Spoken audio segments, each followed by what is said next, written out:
Hello, everyone. Welcome. We're going to give everybody just a couple of minutes to get signed in here. So now is a excellent opportunity to grab a pad of paper and a pen if you want to take notes, or if you want to grab a hot cup of coffee, get focused. Now is a great time to do that. And we'll get started with an introduction here in about 2 minutes.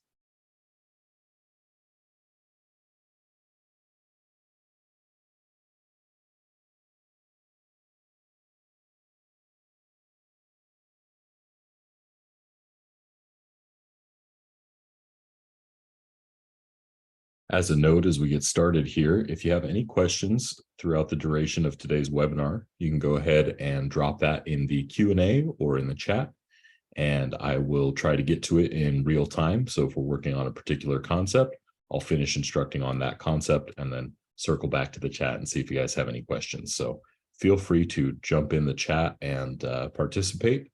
That's the benefit of being part of a live webinar versus watching a course recording. So take full advantage of it, and looking forward to seeing what you guys are interested in.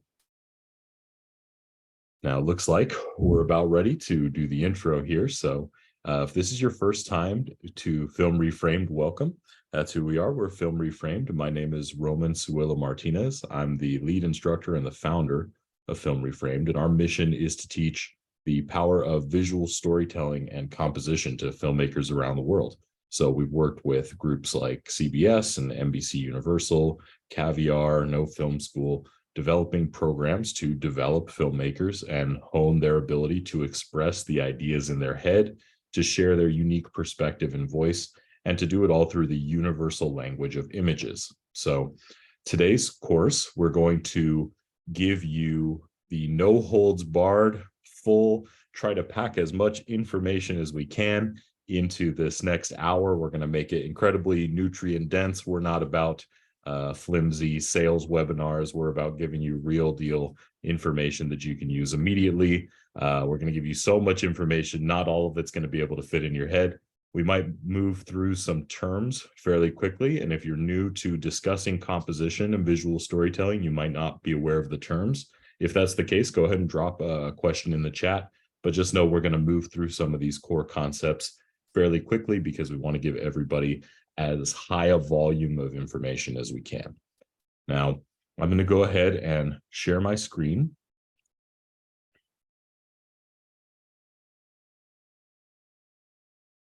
And here you'll see that we are working with still frames from images from some of your favorite movies. So we're going to go through and learn individual concepts based on individual frames of masterfully made movies.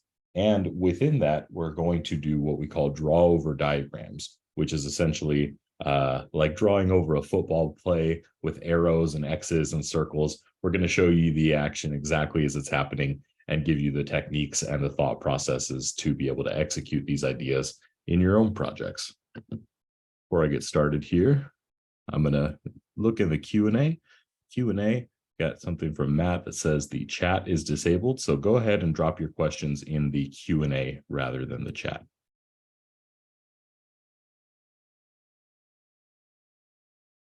All right. And I suppose I should let you know a little bit of background about your instructor here, about me, Roman. I'm a director and storyboard artist here in Los Angeles, California. I've provided some of my visual storytelling expertise to projects for the Red Hot Chili Peppers, M&Ms, Doritos. I've worked with American Express and California Pizza Kitchen, lots of commercial clients, Target, things like that, to tell very effective and moving stories in very short periods of time, whether that's for commercials or music videos. So it's all about packing as much narrative into a single image as you can. And that's what I'm going to share with you today. So as a first example here, we're going to take a look at a screenshot from the movie Vagabond. Now, I pull up this example not only because it's a lovely film with a lot of visual panache, and it has some memorable compositions, but I want to explain the first concept to you, which is the idea of what a composition is trying to do. When you are creating a composition, the idea is that you're trying to draw the audience's eye toward the focal point of your image, meaning that you want to use everything that exists within the frame to draw the viewer's eye to the main point of interest. Now, a lot of time that's going to be your main character, but that could be to a mountain range in the distance, or that could be to an object on a table. And the idea behind this is when you use the composition to drive the viewer's eye to a particular area of interest, you are skillfully guiding the way that they interact with your imagery and the way that they're interacting with your film. And so the idea here is not only will you draw their eye pleasingly to that central focal point, but you're also going to then direct their eye after they've taken note of that primary character, and you're going to direct their eye around the rest of the image. And so that could be leading the audience's eye to a secondary character. And what we're building here is an eye path. So when you look at a composition, your eye is going to move from certain areas to other areas. And that's going to be a lot of what we talk about today, is how to move the viewer's eye from area to area. So when we look at a composition like this, you may be drawn to this main character here in the foreground's head, and you might consider that to be the primary focal point. You may say, this is the first thing that I see when I look at the image. But then we might notice how many other aspects of the composition are starting to work together to draw our eye to that point. And I'll go into all of this in much greater detail with future images as we go through the class today. But you can see that there are several areas that are working to move our eye to that particular point of interest, or this character's face. Additionally, we then have lines within the composition that draw our attention to our secondary point of interest, the second thing we want to look at. And we may have lines that lead us out of that part of the composition and draw us back in. So what we're looking for today is how images move our eye from one area to another, and how we can leverage that to create more meaningful storytelling. So the first concept that I want to teach you in regard to composition and visual storytelling is the idea of a value structure, or how you can assess the contrast of light and dark within your images. So if we are to assign numbers to a lightness or darkness value, we can assign numbers from 1 to 10, 1 being the brightest white you can think of, and 10 being the darkest black you can think of. Now, when you're assessing the value of an image, you want to look at that image as though it's in black and white. So you're strictly looking at how light is an object or how dark is an object within the composition. Now, take this shot from American Honey. It's a silhouette shot, so it's one of the strongest examples of the darkest black that we can find. 10 on the value scale, if you will, if we're going from 1 to 10. And what I want to do is invoke a bit of what we call X-ray vision here at Film Reframed, which is essentially we're going to take the saturation out of the image in Photoshop, and we're going to take a look at how relatively light or dark the values are in this image, how light or dark each area is. So if we were going to assign a value to our silhouette here, we might call that a 10. We might call that the darkest dark that we can find. But when we look at what it's contrasted against, the reason that we're able to see this very dark part of the image is that it's contrasted against a lighter backdrop. Now, in the case of this image, I'll pull up here in our color picker in Photoshop and show you that the gray of the background water is not that much lighter than the dark 10 value itself. And so we might call that an 8 on the value scale, something that is not incredibly light, but just light enough that you can see a difference between the two shapes. This is how our eye sees anything, by the way, is the idea of contrast. So if you had a white egg against a white wall and they were evenly lit, it would be very hard to see the difference between the egg and the wall. So the higher contrast there is between something and the thing behind it, the more it's going to pull your attention or pull your focus. And so when we're looking at assessing images today, you can think on terms of a value scale and say, how dark or how light would I assign a value to each object numerically? And we'll do this more moving forward. In this image from Portrait of a Lady on Fire, we have a great example of how we're going to draw a viewer's eye through the use of contrast in the value structure of an image. So taking away the color once again and looking at this image strictly from an X-ray vision perspective, we can see that we have areas of very high contrast where our main character is. And that is going to draw our attention to that primary point of interest. So again, every composition is meant to draw the viewer's eye towards a particular point of interest, what we call the focal point. And so the contrast in this shot is doing a great job to pull our attention to the character in the middle of the scene. You can see that the dark value of the character's dress, as well as the dark value of the character's hair, contrasts nicely against this very light white backdrop behind her. So when you're looking to assess how high the contrast is between certain elements of your composition, you can take the value of the object behind your focal point and the value of your focal point, take them, subtract them from each other. The higher the number, the larger the contrast. And the lower the number, the lower the contrast. So we have a point of very high contrast where the character's area of interest is. And you may even notice that the character's eyes are a great example of having a high contrast value structure as well. The darkness of the character's pupils contrasts nicely against the white of their eyes. And that's why when we're looking at faces, the eyes pull so much attention for us, as they're these areas of strong contrast. So the way they were able to achieve such a great contrast and a value structure in this image is that they use what's called a value flag, which is essentially to put a large area of a contrasting value behind a subject matter of a contrasting value. So for instance, if we have our main character here and we place this big white drape behind them, that gives us this wonderful area of negative space, which our character will visually pop off of. And because the character is wearing a dark dress and has dark hair, they will contrast that light backdrop as well. If we were to imagine what would happen to this image if the backdrop that was placed behind our character was the same value as the character's dress, we might start to see that we lose visually our perception of the edges of the character's dress, and that the higher contrast now goes to the light of the character's skin. So now the hair and the dress become less a point of interest, and it is the area where the character has skin exposed that becomes more the area of interest.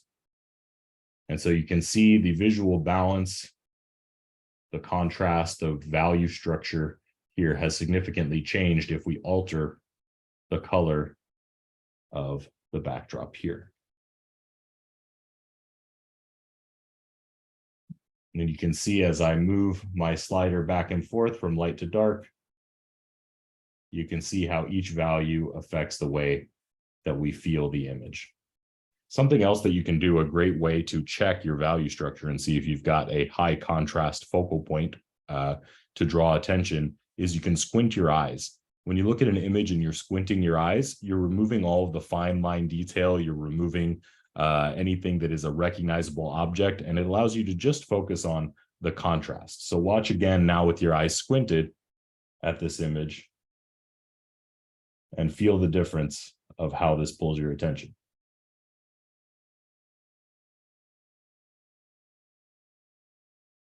A good rule of thumb is to place a value that contrasts your focal point behind your focal point. So if your focal point's dark, put something light back there. If your focal point is light, put something light back there. If your focal point is a mid-tone, a 5 on the value scale, somewhere in between, then it is acceptable to use either a strong dark or a strong light value flag, and it should provide adequate contrast. What you want to avoid doing is put a light object on a light background, a mid-tone object on a mid-tone background, or a dark object on a dark background if you are looking for visual clarity. That is, if you're looking to draw your audience's eye directly to the point of interest.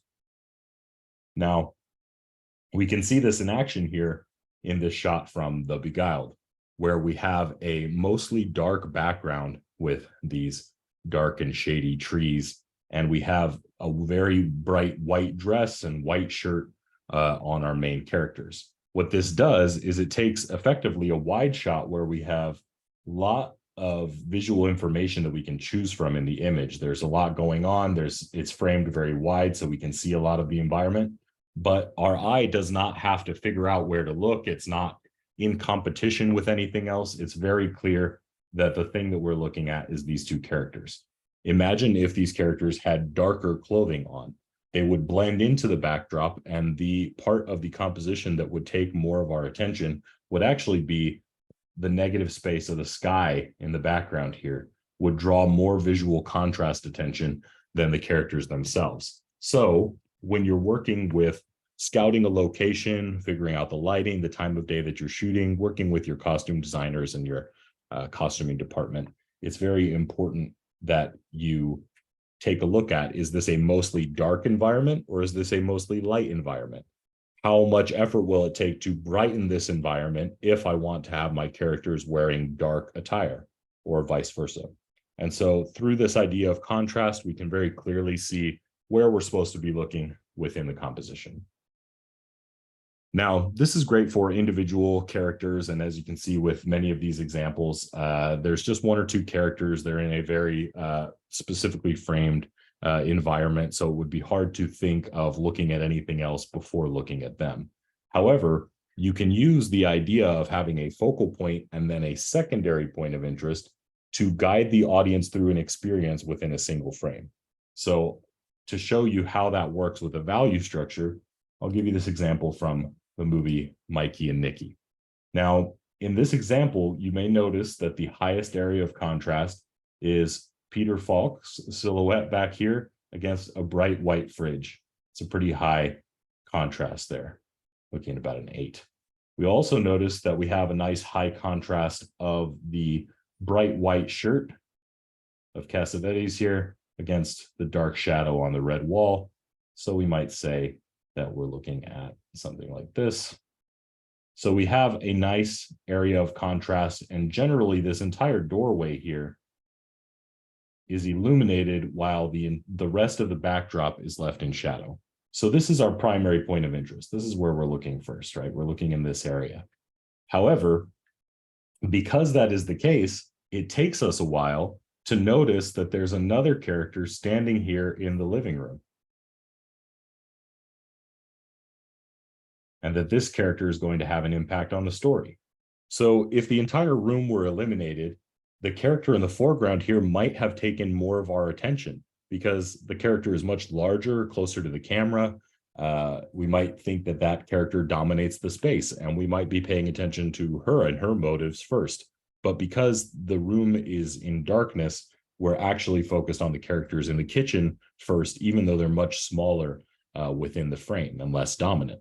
So your patterns of lighting and the way that you use your value structure will dictate where the audience's eye moves first, and then where the audience's eye moves next.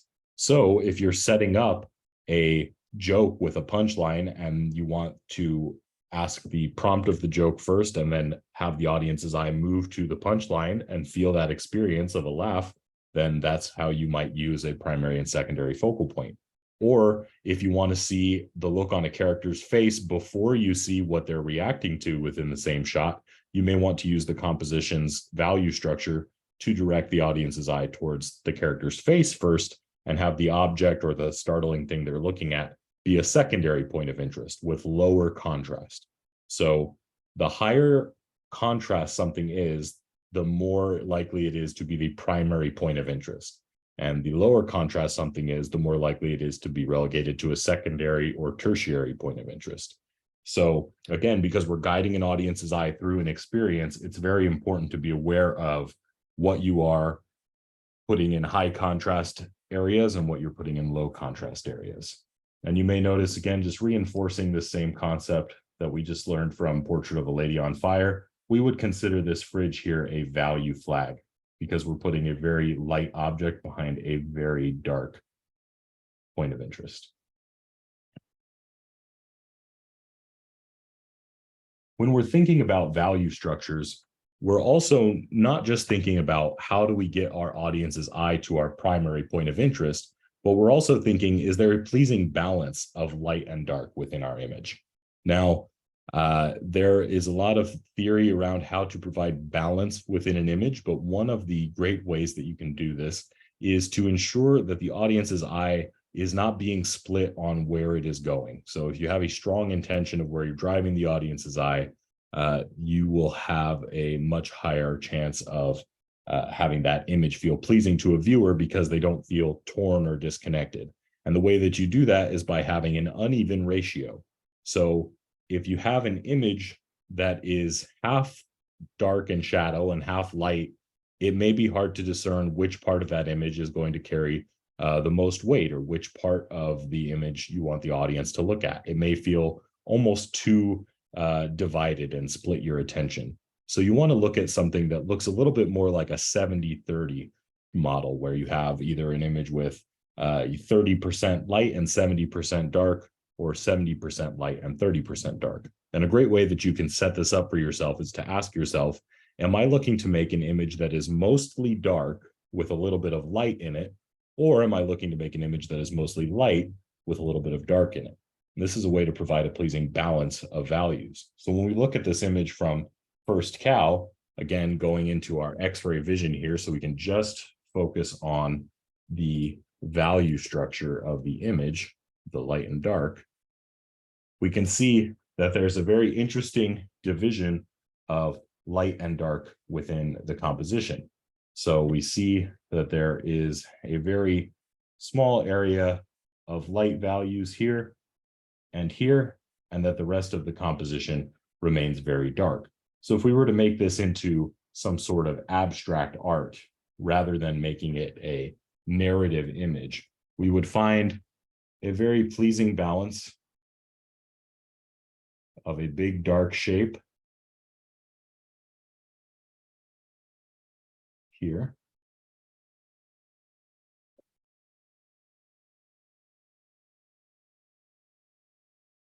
and two smaller light shapes here. And that division of light and dark is what helps our audience know where to focus their attention.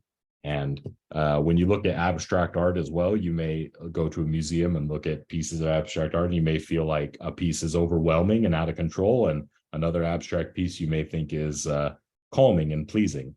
And so that idea of having somewhere to look, having an intention of where you're drawing the eye, is a very useful way to provide visual satisfaction to your viewers.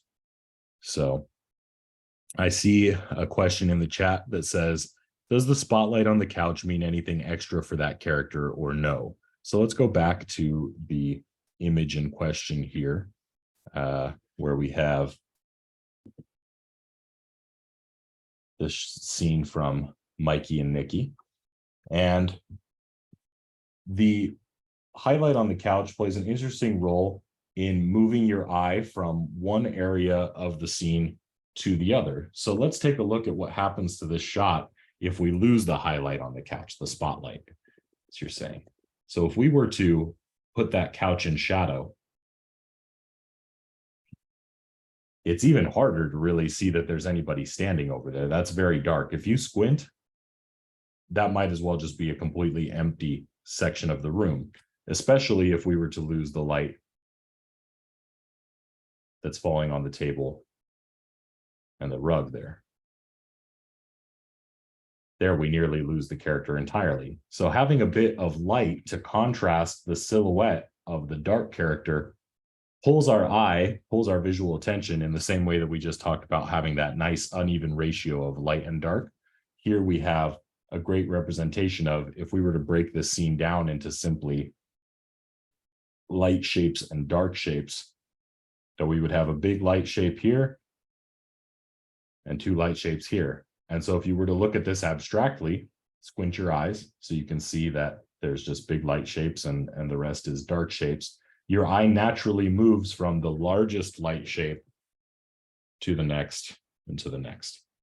So the spotlight on the couch, the reflection on the glass there, does play an important role in guiding your eye through the composition. So I hope that helps. And if it doesn't, feel free to let me know. So moving forward from this idea of value structures and having some balance here, I want to next take a look at another way to guide the audience's eye through a composition, and that is through the use of what we call leading lines. So leading lines are very important, and in the way that you may have been taught them in film school or in other art classes, you may have just heard that essentially a leading line is any visual line within a composition that could draw attention from one area of the composition to another. And at Film Reframed, we have a few different perspectives. We call ourselves Reframed for a reason, right? We're re-examining some of these concepts and finding more impactful ways to teach them as thought processes rather than hard and fast rules.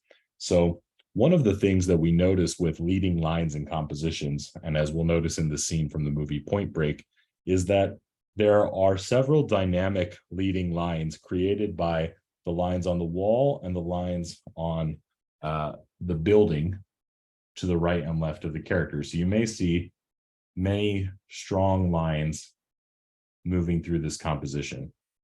Now, what we learn from these exaggerated leading lines is that having a shot with these overly emphasized dramatic leading lines creates a sense of excitement. It creates a sense of action. And because this is a chase scene in Point Break, that's doing a lot to enhance the narrative intention behind this particular image. So moving through this alleyway and framing the shot in such a way that we keep the leading lines on either side of the main character, we are keeping a lot of dynamic energy, getting a lot of visual flow, and we're getting all these bonus arrows, guiding your eye straight towards our main character here. So these leading lines are very dynamic and they draw your attention toward the main character. They do this because when we are working with something called one-point perspective, all of the lines within an image are going to converge at the same vanishing point. Now, you may have learned this concept in art class in high school or maybe in college. For those of you who are new to the concept, I won't belabor it, but the idea is that at the horizon line, where the ground meets the sky, essentially, out in the distance, there is a point at which an object is so far away from you that you're no longer able to perceive it. It's too far away. So I can't look out and see New York from here in LA because it's too far away, right? So at whatever point in the distance, things become no longer visible to me. That is the vanishing point. And the way that our perception works is as things get further away from us, they appear smaller, even though they don't actually change in size. So an object that is the same size all the way through, like for instance, a wall that is a fixed height and length, if that wall does not change in size, then our perception of the wall from where we're standing to the part of the wall that's further away from us is going to appear smaller, and it's going to create this idea of these converging lines. And so if we follow those lines all the way to their logical conclusion, we find that they all converge to the same point in the distance out in the horizon. And so you can see now that I've added this vanishing point here, all these lines are logically converging at one particular point. And this is great for us as filmmakers and people who are trying to guide an audience's eye towards something particular, because if we place our point of interest at the intersection of these lines, we've got a surefire ticket to draw the audience's attention to a particular character. So when you're filming a shot, you may see perspective lines and think, oh, I should put my character there because I see a lot of lines leading to that area. Or you could do it in the inverse way, which is to say you have your character set somewhere and you might say, okay, we need to move our camera until the lines in the background are leading to our character. So you can adjust with both your camera and your character. Now, depending on the angle at which you are filming a subject, that subject may not always land neatly into the idea of one-point perspective.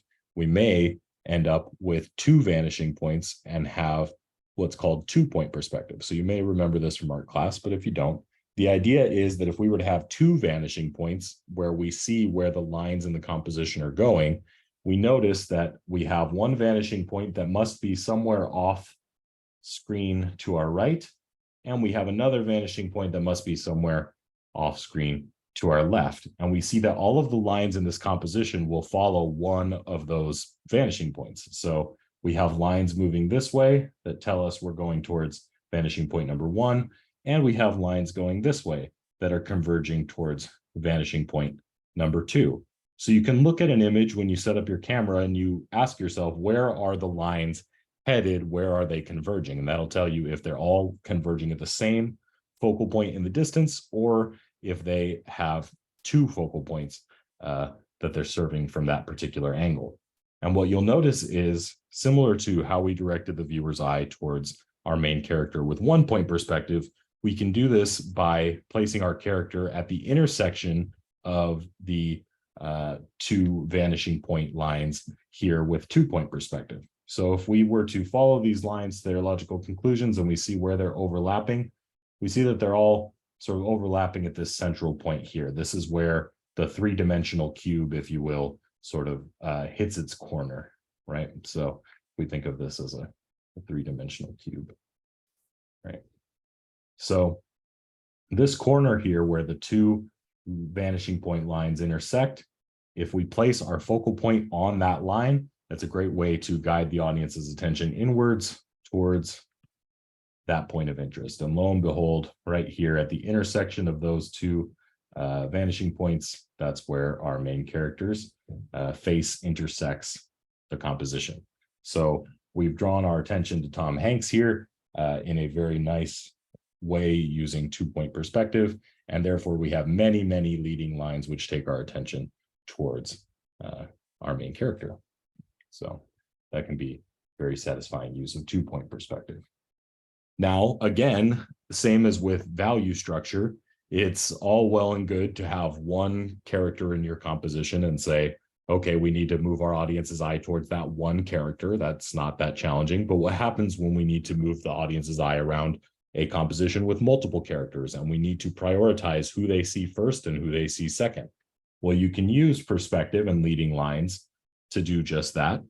And we've got here an example from the movie Tick, Tick, Boom that will help us understand how each of these principles work together to draw audience's attention. We're also going to layer in here in our analysis of this shot, we're going to layer in the idea of our value structures and contrast as well. So looking at this image, we have our primary point of interest, which is Andrew Garfield here in the foreground. Now, how do we know Andrew Garfield is our primary point of interest? Well, we can see that his light skin is very highly contrasted against a dark background here. We've given him a nice value flag, which is just a clean, empty area of negative space of a contrasting value behind the character's head. So we see bright light skin, dark mid-tone area of negative space. That's our primary character. Now, we want to direct the audience's attention around the corner to see the secondary and tertiary characters here. And the way that we're able to move the audience's eye is through the use of 1-point perspective, where you can see that many of the leading lines here are taking our attention across the composition and take us to our secondary point of interest here, man with book on his head, which is a great setup for a joke here. We look at our character hiding around the corner, and then we see characters coming through the aisles with books. And then we have our tertiary point of interest put here in the background, raised up high enough that we can still see them, but out of focus enough that they're not a primary point of interest. So we move our eye nicely through the composition from our primary character to our secondary character and on into the background. And this creates a nice feeling of depth. This creates a nice feeling of movement. Your eye is instructed and knows exactly where to go. And so the composition feels nice. It feels balanced. It feels like it has intention behind it.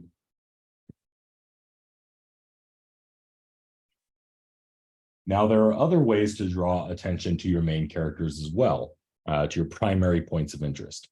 And this does not have to be exclusively through leading lines, and it doesn't have to be exclusively through value contrast, but sometimes the idea of establishing a pattern and then breaking it can draw an audience's attention to where the pattern is broken. So for instance, if you had a line of 10 diamond shapes all next to each other. And then one of those shapes was a circle. No matter where in the lineup that circle is going to draw attention because one of these things is not like the others, right? If you have the context of diamonds everywhere and just one circle, that circle is going to feel different. It's going to feel interesting. And our brains are hardwired to pick up on patterns and breaks in patterns to help us understand the world around us. So if we want to draw particular attention to a particular character, we can also have them contrast the scene, not only in value, but also in the type of attire that they're wearing and the color of the attire that they're wearing.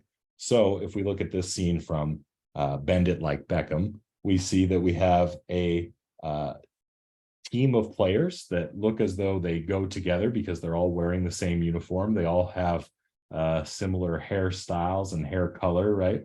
So they've established a bit of a pattern here. And so we're seeing, duck, duck, duck, duck, duck, duck, duck. And then we have Goose here in the middle of all of these red and white jerseys. And we have, by heavy contrast to that, we have a magenta dress, and it is a much different type of attire, drapes very differently than a soccer uniform does. And so this character stands out and pulls our attention.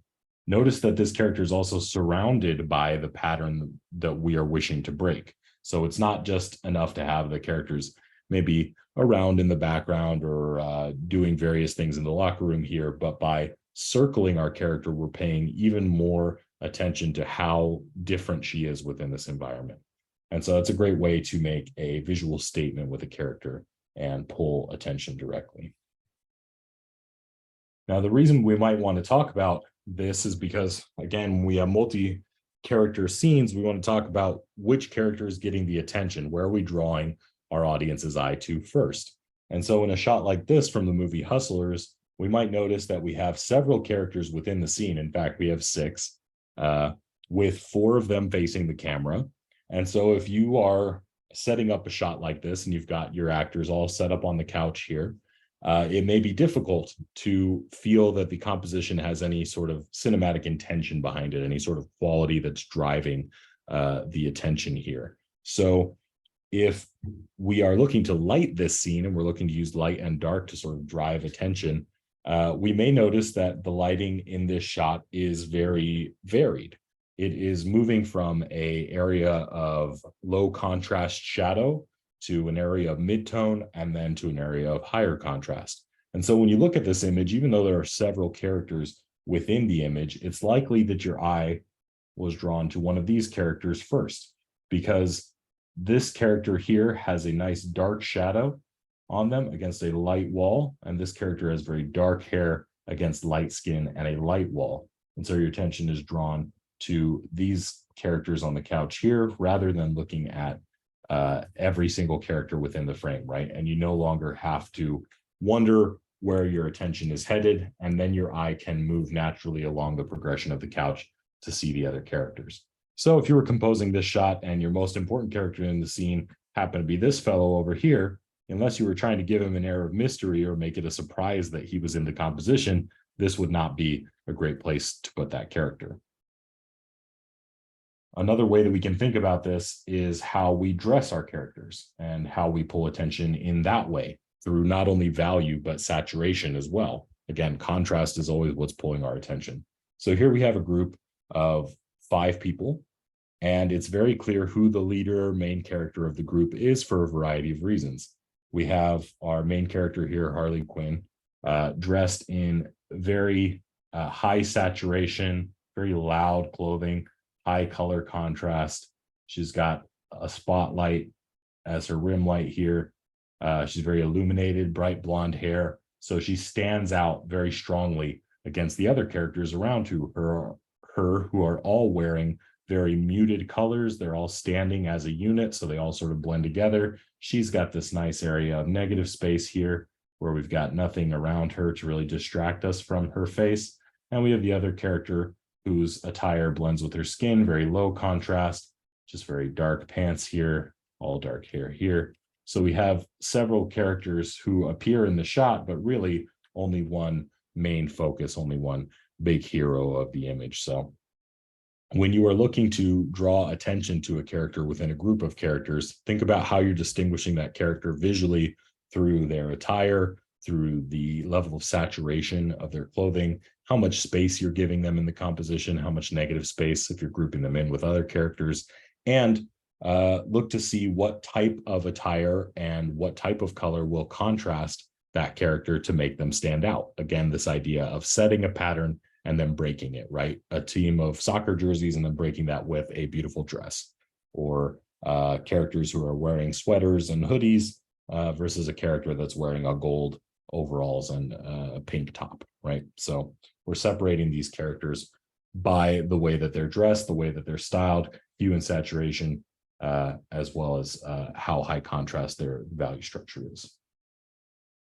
Now, another way to pull attention to a particular area of a scene with a composition is to create an area of visual rest, an area that's going to stop the viewer's eye from moving all around the composition. So we've talked about a few ways in which we can move the audience's eye with some of the elements within a frame, but we have not talked about how we can stop an audience's eye from moving. And that's just as important. Just as important it is to direct their attention, it's also very important that we can stop them from looking at unnecessary or unimportant areas of an image, particularly in wide shots.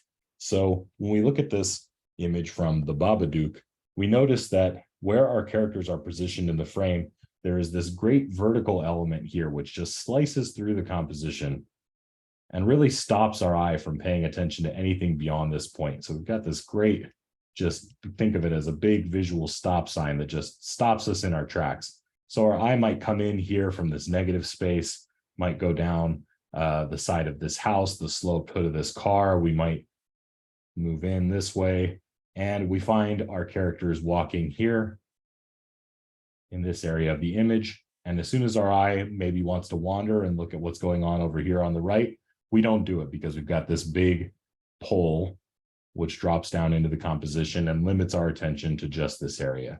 And then our eye can rest appropriately and nicely here on our main characters, and then we just follow them as they walk in motion.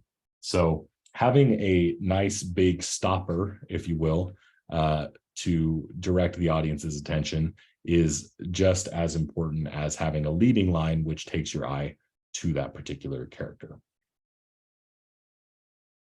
Something to keep in mind while you are doing this, setting up leading lines and areas of rest and establishing contrast, something that you want to watch out for very strongly is the idea of a tangent. Now, this is something that I learned in illustration school and has become immensely valuable to me throughout my filmmaking career, as well as in my illustrating and storyboarding career, is that when you are arranging so many objects within a frame, the number one thing that can affect visual confusion beyond the principles that we've taught of value structure is the idea of lines and objects converging in awkward ways. And it's hard to put words to what makes a particular convergence of objects awkward, but I have found that there is a very simple way of thinking about this idea. The rule of thumb is that if you have an object overlapping another object, that object should either be fully contained by the object behind it or overlap it so that it intersects it in a very big way. If you have a very small area of intersection with a character and a line in the background, and there's not much difference between that line going either directly through the object or encapsulating that object, then visually it makes it very hard to distinguish what's close, what's far away, and things start to become visually confused. So I have here this great example from Professor Marston and the Wonder Woman, because this is a great example of doing the right thing when it comes to tangents and overlaps. So avoiding tangents and creating strong overlaps. Now, let's, for instance, take an example where we could have had a real bummer of a tangent, but they were able to avoid it by making a full overlap. Here, there is a chalkboard in which the two corners would have converged here. If the character's head had been placed right here, then we would have had a very awkward tangent. Feel that discomfort? Youch. very uncomfortable tangent there if our character's head were placed here. So in order to avoid that, they fully overlapped the character's head with the background object, making it so that there's no really uncomfortable intersection of many lines, right? That there's a full overlap. Similarly, we have a character here who is sitting on this back desk, and we have this nice big window here. And we notice that the character is fully encapsulated by the window, right? So the character's not, his elbow's not touching the side of this awkwardly. His head's not touching the top of this awkwardly. His shoulders not touching this awkwardly. Everything is contained within that shape. And so that helps not visually confuse us as to where the character is. Similarly, we've made sure that these characters have enough negative space between them so that they're not touching. So it's very clear to see that there's a separation between them, that they're not tangenting, right? And what we could have done is either keep them apart the way that they are now, or if we wanted to have them overlap, but we still needed to avoid visual confusion, what we could have done is placed our character, I'm just going to roughly bring this character here.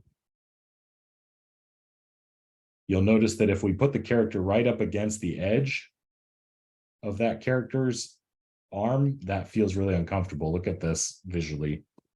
Just the stress points of them just barely touching, you know, here and here is really visually uncomfortable.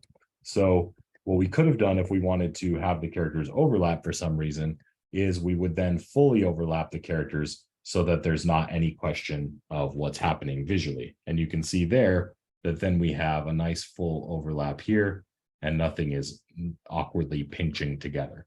So again, the idea is you either fully overlap or you fully separate, right? You either give them enough distance that it's clear the silhouette of the object remains independent, or you fully overlap them. That way you can feel that distance. But if anything feels like it's pinching, if 3 or more lines are kind of converging all at the same vertex there, then you may have a problem because that pulls attention. And it would be a shame to have your audience's attention pulled to somebody's shoulder or somebody's foot when they should be looking at your character's facial expression or the amazing, visual action that you have going on screen. So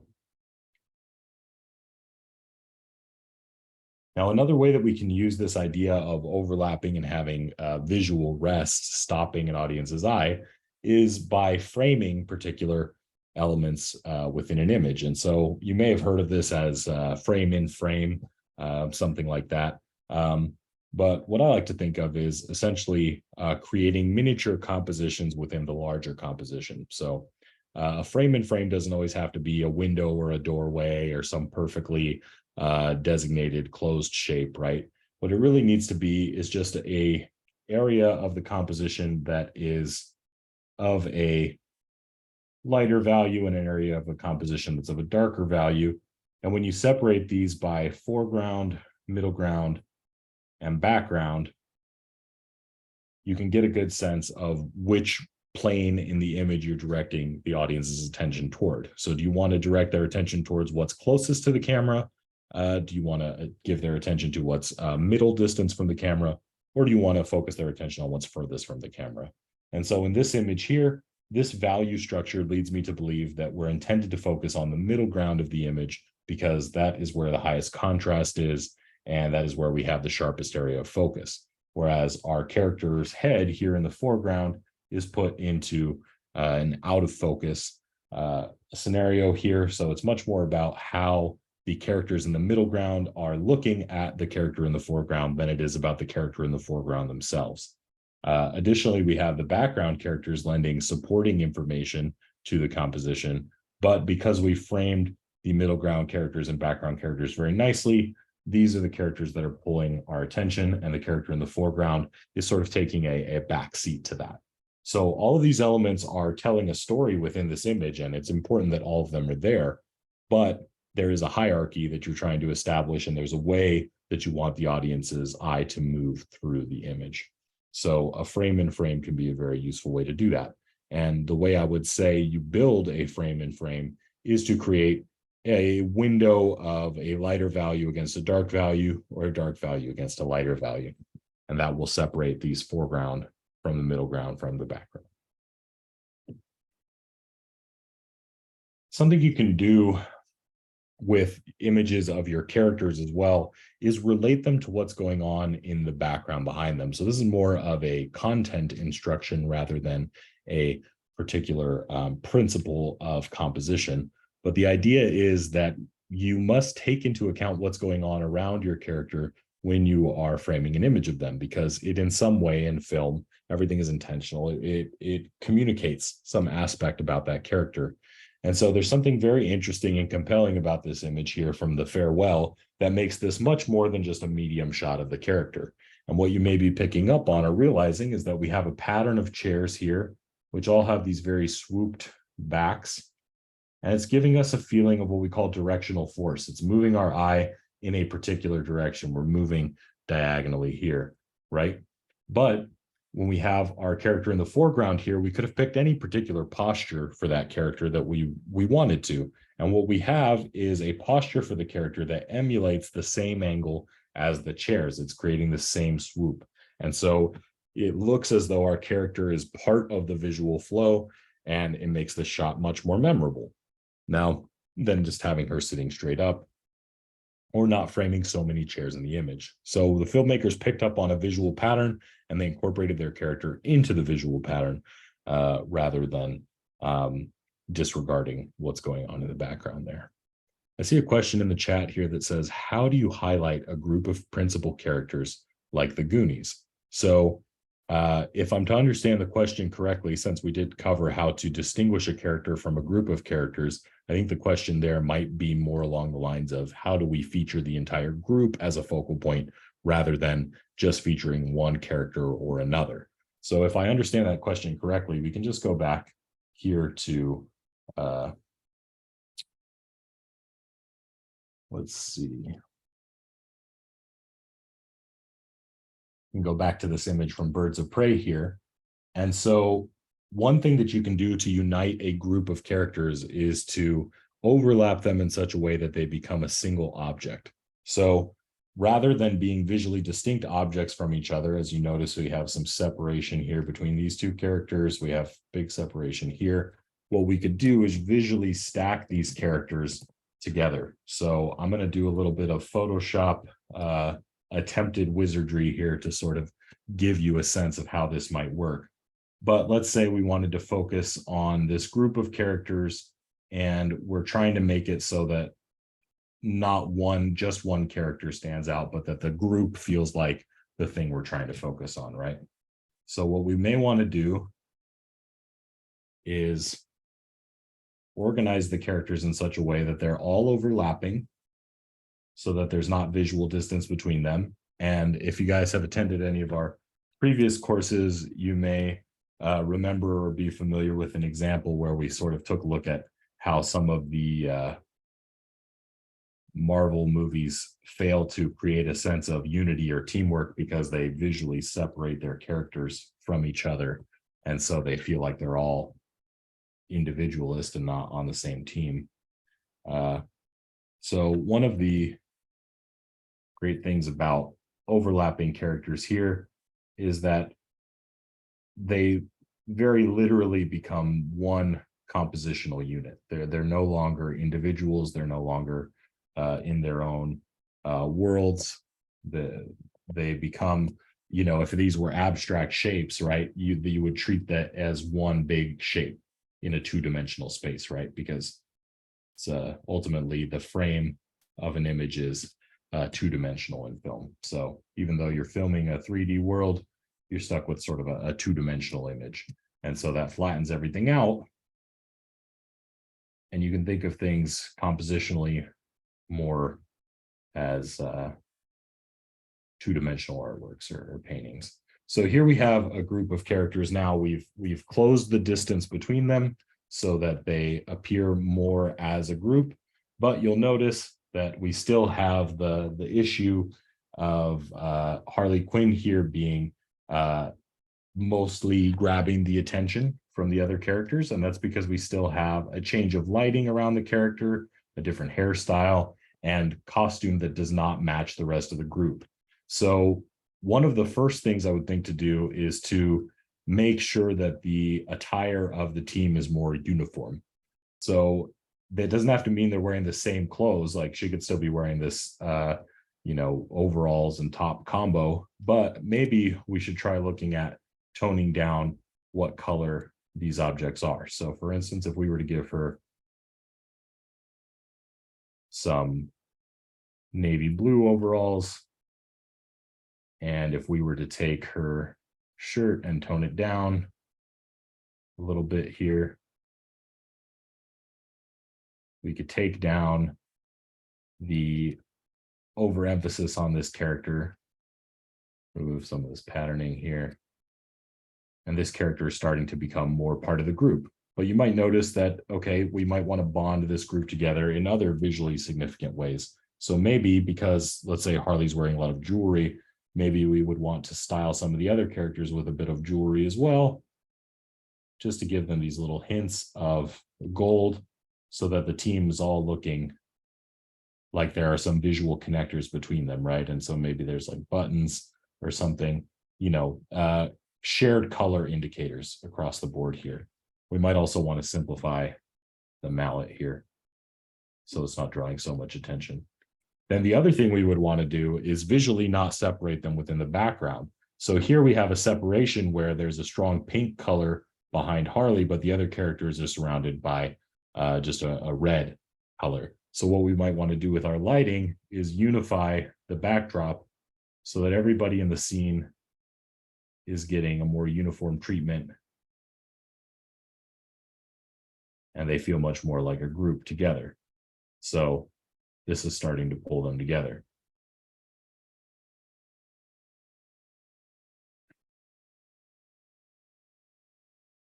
So within this, there are several more things we could do. If we really wanted to get this all unified, we might try to, depending on character, we could darken Harley's hair. That would help. We might want to illuminate other characters with brighter light so that they're all grabbing the same amount of contrast. You can see now, as far as Photoshop, I'm making this much uglier, but you can see that, we're dividing attention across different characters more commonly. So I see a comment in the chat that says, perfect, that really helps. Thanks for asking the question. It's fun to be able to dive into questions in the live chats because it leads us to instructive examples we wouldn't have otherwise come across. So within this same principle, there are a lot of ways that composition can express characters' relationships to one another.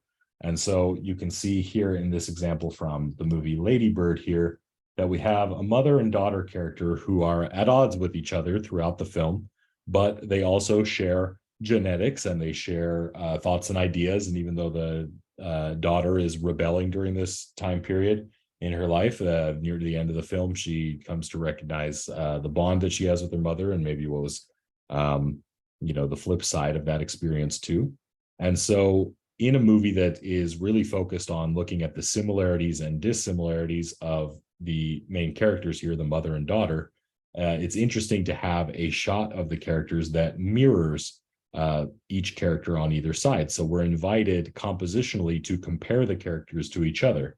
And when we compare them to each other, we see unified traits that are styled differently to express individuality. So we have both characters sleeping in a very similar way. We have an arm up dividing them, so they're not, totally in this state of comfort with each other, but they are sleeping next to each other. We see that on the mother's attire, we have large flowers, and on the daughter's attire, we have small flowers. So those emulate each other. The shape and style of the character's hair is very similar in this particular image, but when you're watching the movie, you typically think of the character with dyed hair being very adventurous and the mom character having more of a middle-aged haircut. But in this shot, they seem to be more similar than we may have noticed. And here we get to see the character's hands, where the mother character has no painted nails and the daughter has painted nails here. So we get to compare their profile to each other, see how much they resemble each other, but also how they choose to individualize themselves and differ. And what this all points toward is that compositions can do quite a lot to express ideas about character. And even though you are working with a script that may be well written, that expresses character in the dialogue and their actions really well, even though you may be working with very talented actors, what many filmmakers are missing out on when they approach this is the idea of capturing compositions which support and build character. The visual storytelling of a character is so important, and perhaps even more important, arguably, to building a memorable and compelling character than the dialogue or the particular actor that you choose. This is the example that you can see in many genre movies where, for instance, a particular horror monster may become a Halloween costume and become ubiquitous across a culture, or where you have the man with no name who hardly says anything becomes this great character that we project a lot onto. And that's because the way those characters are captured and filmed gives us a lot of conscious and subconscious information about that character through the use of composition, costume design, production design, lighting, all of the things that make cinema a wonderfully visual medium. So though we are out of time for today's workshop, I do want to mention that this idea, when we look at several compositions here within the last examples of the class, these compositions do quite a bit to tell us something about what that character is experiencing, what that character is going through, what our relationship should be to the character as an audience. You know, for instance, in this image from this Barbra Streisand film, there is this scene where she is really sort of working against herself, against her better judgment. She's trying to work out quite a lot to change her physical appearance, even though she's resisted that idea for a large portion of the film. And so how do we choose to compose that shot? Well, rather than to compose the shot in a way that is happenstance, or we just get a medium shot of her working out on a bike, we think beyond that idea and we say, how do we visually, thematically, subconsciously represent symbolically this idea that the character is racing against her better judgment, against herself, doing this workout. And so when you see a composition framed like this, where the mirrors in the gym create this amazing sort of illusion that, the character is actually racing against herself here on the bike, moving in two different directions through this strange refraction of the mirrors in the gym, you create this much deeper, richer narrative within the symbolic imagery. Similarly, when we look at this image from American Psycho, you may notice that the character's mussed hair after performing a violent murder is very similar to the mussed hair in the photograph in the background behind the character. And so because we've incorporated this element compositionally, our audience is compelled and drawn towards this idea of seeing the visual pattern here and feeling the wildness of the hair and drawing some sort of conclusion between what's going on in the background with the character and what's going on with the character themselves. So there are many, many different ways to manipulate a composition to create an idea of the type of character that you're presenting. And this is very important to eliciting empathy or a connection between your audience and the characters that you put on screen. And so I think it's very important to use some of the more mechanical principles that we talked about today, such as value structure and leading lines and primary and secondary points of interest, to support the ideas that you're trying to express about your particular characters. So if you're interested in learning more about how you can compose an image to support character, I very strongly recommend you join us this weekend. We've got an amazing intensive 2.5 hours on just character and composition, understanding how to manipulate production design, costume design, lighting, visual rules, character relationships between each other, all visually without any dialogue, to create the most compelling and memorable characters that you can think of. And so if you have any interest in that, you can head over to filmreframe.com, take a look at our filmmaking intensives, and check out Composition for Character, which is happening this Saturday on the 15th. So if you're new to Film Reframed, if this is your first step in this journey towards understanding visual storytelling and composition, I'd say that Composition for Character is just about the best possible intensive that would be coming up for you to take that next step in your education process. And we also have a couple of other intensives this month. If you'd like to check them out, we teach storyboarding for directors, which helps you understand how to create storyboards to visualize your shots ahead of time, even if you can't draw. My over a decade-long career in storyboard art, I've learned more than a few tips or tricks to help make that possible for people who are not artistically inclined, but still need to communicate an idea. And we've also got an intensive on composition for comedy, looking into how we can use visual storytelling and composition to create more visually hilarious images and really amp up our comedy game. So if you're interested in any of that, head over to filmreframe.com. I also want to mention that if you're interested in getting in touch for any reason, if you want to ask about a concept that you learned in today's class, but you didn't want to bug the chat with it or what have you, you can reach out to me directly at hello@filmreframe.com. I'm going to write that here for you. And I'm really here to help. So I'm not annoyed by any emails. I'm not put off if you have a really long question. If you want to share something you're working on with me, or you want to talk through an idea, I'm here to help professionally develop as many filmmakers as we can here. That's the idea behind Film Reframed, why we offer courses like this one for free, just to try to get the information out there and really help people tell the story from the perspective that they're coming from, right? So reach out at hello@filmreframe.com. You can also follow us on Instagram if you want to be in the loop on any of the next courses that come up. You can go at filmreframed.com. We also post tips and tricks and things like that on the Instagram as well.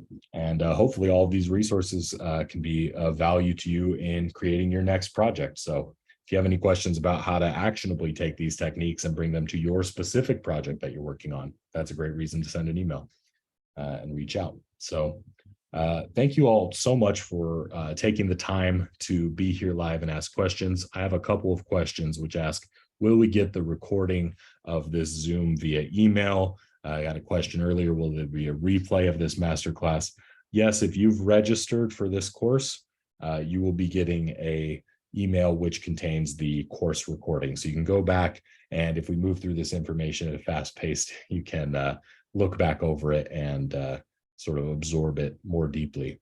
But as a note, for our intensives and some of our paid programs, we do provide recordings for each of those. So even if you can't make it live, you'll get the full recording, 2.5 hours, and you'll get supplementary PDFs and workbooks. So you'll get materials that you can reference and bring on set with you.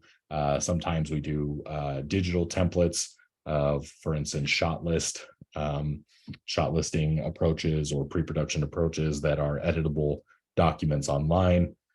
And you should have some cheat sheets as well, some things that make it easier to reference rather than having to take copious notes. So we definitely believe in doing course recordings here, so you can take a look at that information more intently. So thank you all for being here, and I hope to see more of you either in my inbox, just if you just want to drop a line and say, hey, I was at the presentation today, I'm a filmmaker in Georgia or wherever. It sounds great. I'd love to meet you.